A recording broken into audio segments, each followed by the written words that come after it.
बाप का इकलौता बेटा शादी किया और कुर्बान जाओ शादी करने के कुछ महीनों बाद सऊदी अरब चला गया कमाने के लिए। अच्छा, वहाँ से जब वापस आया तो उनकी बीवी ने बोली कि मेरे सरताज, अब मेरी तबीयत यहाँ नहीं लगती है, आपके माँ बाप के साथ मैं रह नहीं पाती हूँ, ऐसा करें आप सऊदी अरब में रहते हैं, आप बैरून मुल्क रहते हैं, आप जाएंगे तो आपके साथ मैं भी जाऊंगा। ये लड़का बीवी का आशिक था, बात मान गया।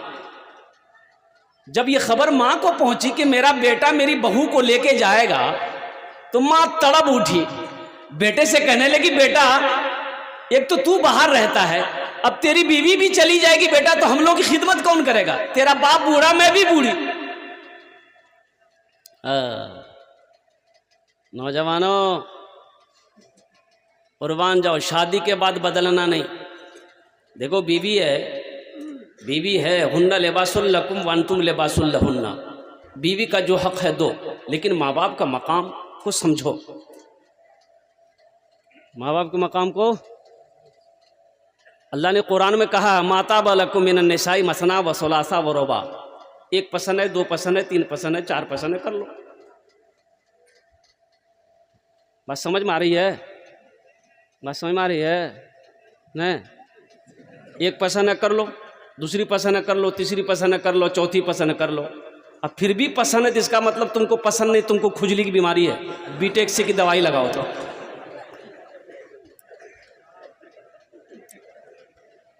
एक बीवी को पता चल गया कि मेरा शौहर निकाह करने वाला है, दूसरी शादी करने वाला है, दूसरा निकाह करने वाला। बीवी को पता चल गया कि कल जुमा है, कल ये निकाह पड़ेगा। बोला अच्छा ठीक।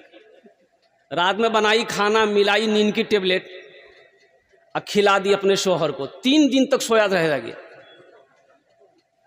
तो जब ये उठा ना, उठ के बाथरूम में गया, वॉशरूम में गया, फ्रेश होकर आके कपड़ा पहनने लगा तो बीवी बोली कि कहाँ का इरादा है?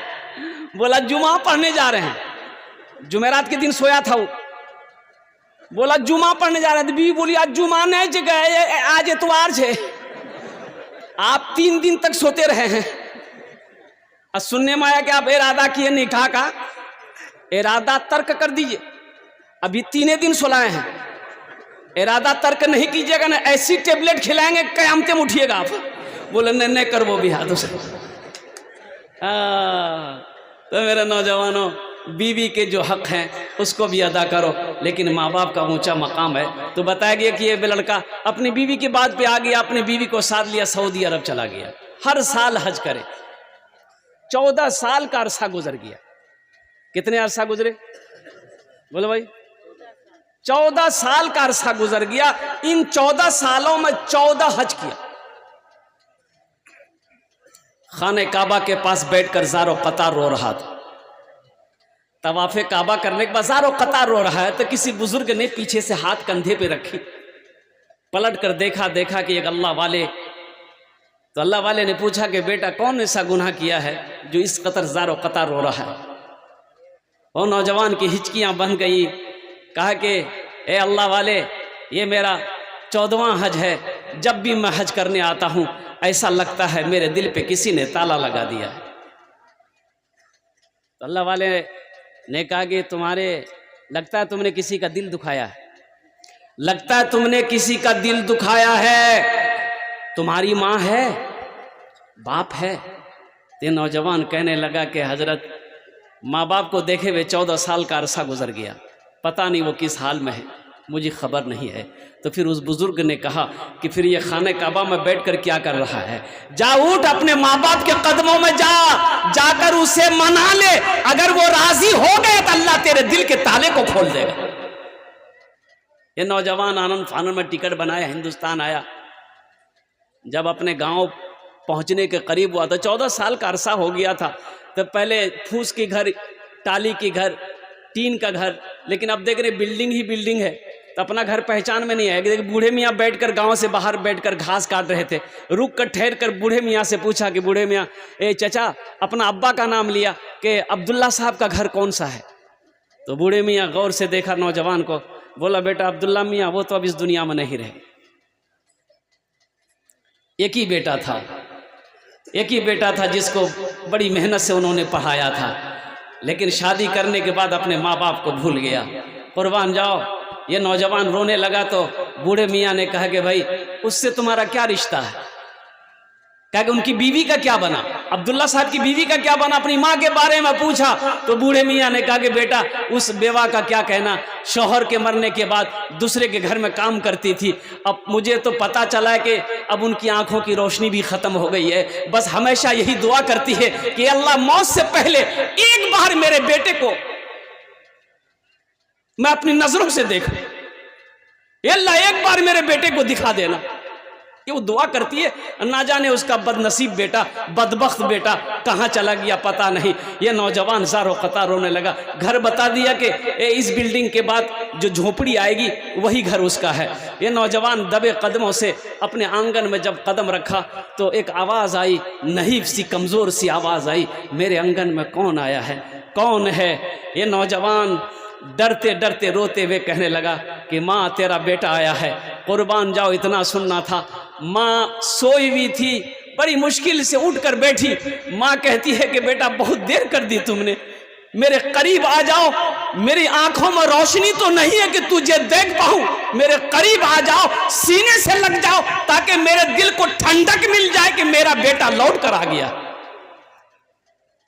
मत पूछो रातों को मैं भी कैसे कैसे सोता हूँ, जब जब माँ की याद सताए चुपके रोता हूँ, चुपके रोता हूँ।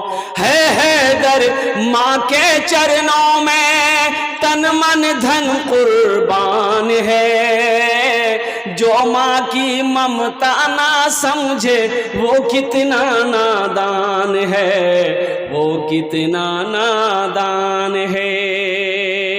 वक़दा रब्बुका अल्ला ताबुदू इल्ला इय्याहु व बिल वालिदैनि इहसाना इम्मा यबलुगन्ना इंदकल किबरा अहदुहुमा औ किलाहुमा फला तकुल लहुमा उफ़्फिन वला तनहरहुमा व कुल लहुमा क़ौलन करीमा वख़्फ़िज़ लहुमा जनाह ज़ुल्लि मिनर रहमति व क़ुल रब्बिरहमहुमा कमा रब्बियानी सग़ीरा। कुरान पढ़ो, सूरे बनी इसराइल की रुकू नंबर 2 है, पढ़ो तो सही, कुरान पढ़िए तो सही। अल्लाह ने क्या हुक्म दिया है, अल्लाह का क्या हकाम है, अल्लाह का क्या फरमान है, अल्लाह का क्या इरशाद है माँ बाप के साथ।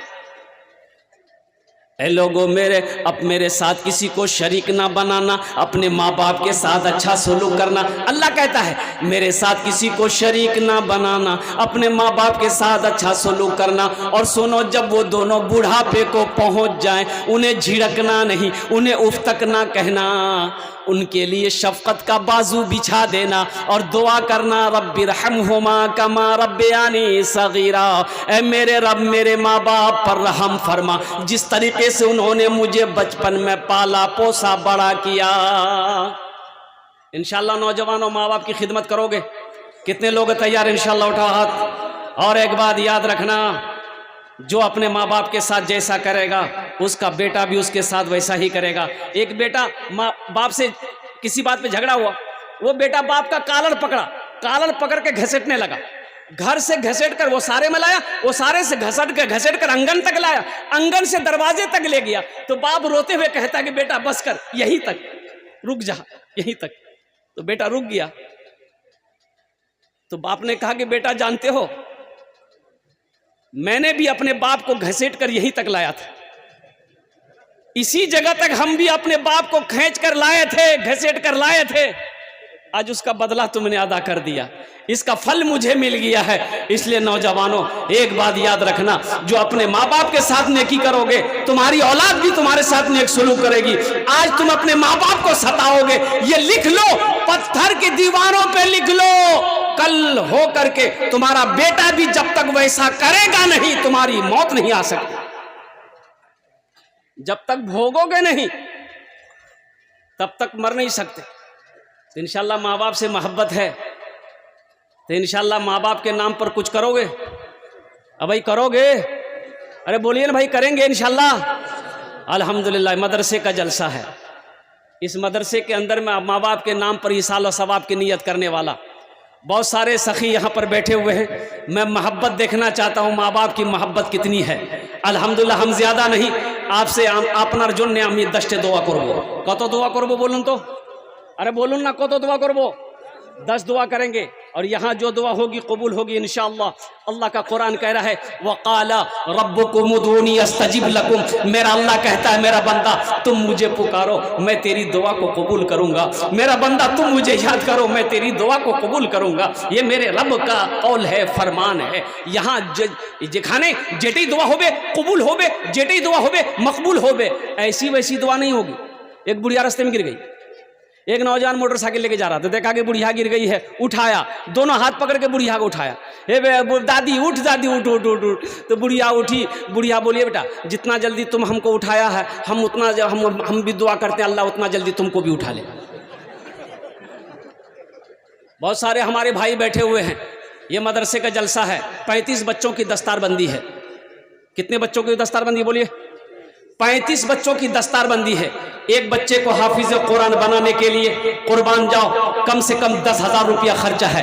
कम से कम यहाँ पर भाई 35 आदमी नहीं, कम से कम 10 आदमी तैयार हो जाए इंशाअल्लाह। अपने माँ बाप के नाम से एक एक बच्चे को हाफिज कुरान बनाओ कि आज अल्लाह ने दौलत दिया है, माल दिया है, दिल दिया है। इंशाअल्लाह हम अपनी माँ से बेइंतहा मोहब्बत करते हैं, हम अपने बाप से बेइंतहा मोहब्बत करते हैं। या अल्लाह मेरे पास और कुछ तो नहीं है, लेकिन इंशाअल्लाह अपने माँ बाप के नाम पर एक बच्चे को हाफिज कुरान बनाएंगे। नियत कर लिया तुमने, इंशाअल्लाह अल्लाह तेरे माँ बाप की कब्र में सवाब अता फरमाता रहेगा। मैंने पहले कह दिया था मेरा अल्लाह किसी का कर्जा नहीं रखता है, मेरा अल्लाह किसी का एहसान नहीं रखता है कोई ऐसा पहला सखी इंशाअल्लाह जिसका नाम पहले फहरिस्त में आ जाए, 10,000 रुपए इंशाअल्लाह लिखाने वाला, अपने माँ बाप की सालों सवाब की नीयत से इस मदरसे के अंदर बताओ। ए पहला नौजवान यहाँ आ जाइए, मुसाफा कीजिए, आइए। ए पहला नौजवान, नारे तकबीर, वाह भाई वाह। हजरत बैठ जाइए, लिखिए, नाम लिखिए, अब मोबाइल नंबर भी लिखिएगा, बात करने में अच्छा रहेगा। अच्छा देखिएगा, नकद है नकद दे दीजिए, नकद नहीं है नाम लिखा दीजिए। ये दूसरा ऑप्शन हुआ, नकद है नकद दे दीजिए, नकद नहीं है तो नाम लिखा दिए, कल कमेटी वालों के हवाले कर दीजिएगा। तीसरा ऑप्शन, पेटीएम का जमाना है पेटीएम कर दिए, फोन पे का जमाना है फोन पे कर दिए, गूगल पे का जमाना है गूगल पे कर दिए। खाली आप देने के लिए तैयार होइए, यहाँ लेने के लिए तैयार है। अल्लाह आप देने के लिए तैयार होइएगा तब ना लेंगे भाई। अल्हम्दुलिल्लाह, ये देखिए पहला नौजवान आ गया है दूसरा कोई मेरा भाई इंशाअल्लाह। अरे सोचो मत भाई, जिस अल्लाह ने दौलत दिया उसी अल्लाह के रास्ते में तो खर्च करना है, सोचना क्या है। मेरा अल्लाह कहता है कि मेरे रास्ते में खर्च करो, हम तुम्हें और देते रहेंगे, अगर तुम रोक लोगे तो हम भी रोक लेंगे। है दूसरा नौजवान है इंशाअल्लाह। मुझे 10 आदमी चाहिए, इतना बड़ा मजमा है। ये खगड़िया की सरजमीन है, सखी लोगों का इलाका है, फैयाज लोगों का इलाका है, दानी लोगों का इलाका है कोई नौजवान इंशाअल्लाह। दूसरे नंबर पे इंशाअल्लाह भाई दूसरा सखी है। सोचते क्या हो, एक बात याद रखना, जो अल्लाह के रास्ते में खर्च नहीं करता अल्लाह उसको डॉक्टर के यहाँ भेज देता है। कहाँ भेजता है बोलिए? डॉक्टर के यहाँ। और डॉक्टर उसको अल्लाह के यहाँ भेज देता है, बोला जाओ झमेले खत्म हो गया। दूसरा नौजवान है भाई 10,000 वाला इंशाअल्लाह। ये पहला नौजवान, दुआ करा लो इंशाअल्लाह। ये खाने दुआ करे ना वो इंशाअल्लाह, अपना मार जन्य अपना बाबार जन्य दुआ करे ना इंशाअल्लाह। আমি আপনার মায়ের জন্য দোয়া করব, ছেলের জন্য দোয়া করব, আপনার জন্য দোয়া করব, আপনার বাড়ির জন্য দোয়া করব, আপনার কারোবারের জন্য দোয়া করব ইনশাআল্লাহ, আপনার বাবার জন্য দোয়া করব, আপনার মার জন্য দোয়া করব ইনশাআল্লাহ। 10,000 টাকা কোনো বেশি रकम नहीं, अल्हम्दुलिल्लाह। है दूसरा कोई नौजवान भाई, अभी देखिए ना ये सरजमीन खगड़िया की सरजमीन है, 10 आदमी तो यूं हो जाएंगे पता नहीं चलेगा इंशाअल्लाह। मुझे अल्लाह की जात पे उम्मीद है। दूसरा कोई सखी खड़ा होगा इंशाअल्लाह, कोई ठेकेदार हो, कोई ए देखिए वाह, नारे तकबीर। अब ये 2 नौजवान हो गए, एक शेर सुना दें भाई, सुना दें। अभी जिंदा है तेरी माँ, अभी जिंदा है तेरी माँ, अभी जिंदा है तेरी माँ, अपनी जन्नत बना लो ना, अभी जिंदा है तेरी माँ, अपनी जन्नत बना लो ना, बना लो बना लो, अपनी जन्नत बना लो ना, अपनी जन्नत बना लो ना। इल्म हुनर खरीद ली, शोहरत खरीद ली, हर आफियत खरीद ली, बरकत खरीद ली। एक शब जो माँ के पाँव दबा कर मैं सो गया, एक शब जो माँ के पाँव दबा कर मैं सो गया, देखा जो ख्वाब में मैंने जन्नत खरीद ली। अभी जिंदा है तेरी माँ, अपनी जन्नत बना लो ना, बना लो, अपनी जन्नत बना लो ना, अभी जिंदा है तेरी माँ। है तीसरा नौजवान है कोई भाई? अब सोचिए मत, ये अल्लाह, ये दो नौजवानों ने अल्हम्दुलिल्लाह 10-10 हज़ार रुपये के एक बच्चे का खर्च उठाया। अल्लाह इन दोनों के ताउन को, दान को कबूल फरमा। अल्लाह इनकी उम्र में, सेहत में, ज़िंदगी में, ईमान मामन में, खेत में, खलियान में, कारोबार में, बिजनेस में बरकत अता फरमा। अल्लाह दोनों के वालिदैन को जन्नतुल फिरदौस में आला सला मकाम अता फरमा दे। आमीन बोले अल्हम्दुलिल्लाह। भाई तीसरा कोई नौजवान है? मुझे 10 आदमी चाहिए इंशाअल्लाह। और मुझे अल्लाह की ज़ात पे उम्मीद है, आगे से लेकर पीछे तक, दाएं से लेकर बाएं तक, ये जम्मे गफीर ये मजमा है, खगड़िया की सरजमीन है, चोरली की सरजमीन है। इंशाअल्लाह एक से एक पैसा वाला, दिल वाला यहाँ पर बैठा है। अभी देखिएगा तीसरा कोई नौजवान खड़ा हो जाएगा इंशाअल्लाह। है कोई तीसरा नौजवान? कोई ठेकेदार साहब है? कोई ठेकेदार साहब, कोई मास्टर साहब, कोई प्रोफेसर साहब, कोई इंजीनियर साहब इंशाअल्लाह तीसरे नंबर पे 10,000 वाले इंशाअल्लाह। है कोई भाई? बड़ी तेजी के साथ कोई इधर से भी कोई नौजवान, आगे से लेकर पीछे तक, दाएं से लेकर बाएं तक इंशाअल्लाह तीसरे नंबर पे 10,000 रुपए देने वाला इंशाअल्लाह। ये कोई अल्लाह का शेर खड़े हो जाओ। मदरसा जामिया इस्लामिया में ताउन करने वाला, एक बच्चे को अपना पैसा खिलाकर हाफिज कुरान बनाने वाला। और कुर्बान जाओ, उड़ीसा के एक जलसे में थे, 50,000 का मजमा था, कॉन्फ्रेंस था मेरे भाई। मौलाना वली रहमतुल्लाह अलैह, अल्लाह उनके दर्जात को बुलंद फरमाया। आमीन बोले अल्हम्दुलिल्लाह। है खानका मुंगेर, हजरत ने फरमाया कि उड़ीसा के गयूर मुसलमानों, हर घर में कम से कम एक हाफिज कुरान होना चाहिए, हर घर में कम से कम एक हाफिज कुरान होना चाहिए। अरे जन्नत में ले जाने वाला कोई ना कोई तो होना चाहिए। एक हाफिज कुरान 10 आदमी को जन्नत में लेकर जाएगा। कितने को लेकर जाएगा? एक वकील साहब कितने को लेकर जाएगा? वकील साहब देखिए नामुकम्मल है, 9 कमरे नामुकम्मल है। कौन बनाएगा इसको? कौन बनाएगा? मोदी आएगा बनाने के लिए? सोचिए इसको बनाएगा कौन? आप ही ना बनाइएगा? हम लोग मिलकर ना बनाएंगे इस कमरों को, इन मदरसे को कौन बनाएगा? अल्लाह ने आपको माल दिया, दौलत दिया, आप क्या समझ लिए वो आप ही के लिए खाली, उसमें और किसी का हक नहीं है। आप जो खेत में जो अनाज उगाते हैं, गन्ना हो, धान हो, गेहूं हो, मक्का हो, जो भी है, तो आप क्या समझते वो सब आप ही का है और किसी का नहीं है? भाई और किसी का है कि नहीं है? उसमें और किसी का है? एक आदमी अपने छोटे भाई का, बड़ा भाई था, बड़ा भाई छोटे भाई का 4 बीघा जमीन बेईमानी कर लिया। छोटा भाई कमजोर था, रोता रहा, लेकिन भाई नहीं सुना, बोला नहीं ये जमीन तुम्हें नहीं मिलेगी। पंच बैठा गया तो मुखिया जी बोले, ए बाबू, ए बाबू कहाँ जा रहा है? बैठो, बैठिए वहां पे, बैठ जाइए बेटा, बैठ जाओ, अभी बैठो। यही लाग लौचूंगा कि बेटा। मुखिया जी समझाया, सरपंच साहब समझाया, प्रधान साहब समझाया, अरे छोटा भाई है जमीन दे दो। बोला हम सब की बात समझते हैं लेकिन हम जमीन नहीं देंगे। तो समझा कहां से? अरे समझा नहीं दिया। तो लोगों ने कहा कि सब्र कर लो, बेईमान है। अब वो हज का महीना आया, हज की तैयारी में लग गया बड़ा भाई कि हज करेंगे। सारी तैयारियां मुकम्मल। जिस दिन जाने लगा हज में, तो उस इलाके के बहुत बड़े आलिम थे, सोचिए हजरत से दुआ ले ले। आलिम साहब को सारा वाकया पता था कि 1 नंबर का बेईमान है, भाई का 4 बीघा जमीन बेईमानी किया। तो हजरत से जब मिला, मुलाकात करने गए, तो हजरत ने कहा कहाँ जा रहा है? बोला कि माँ पता नहीं आपको, हम हज में जा रहे हैं। बोला पीछे का मामलात बोला कौन मामला था, हम तो फिटफाट है। तो हजरत ने कहा कि अपने भाई का जो 4 बीघा जमीन बेईमानी किया है, बोला अल्लाह हजरत उसी को तो माफ कराने हम जा रहे हैं।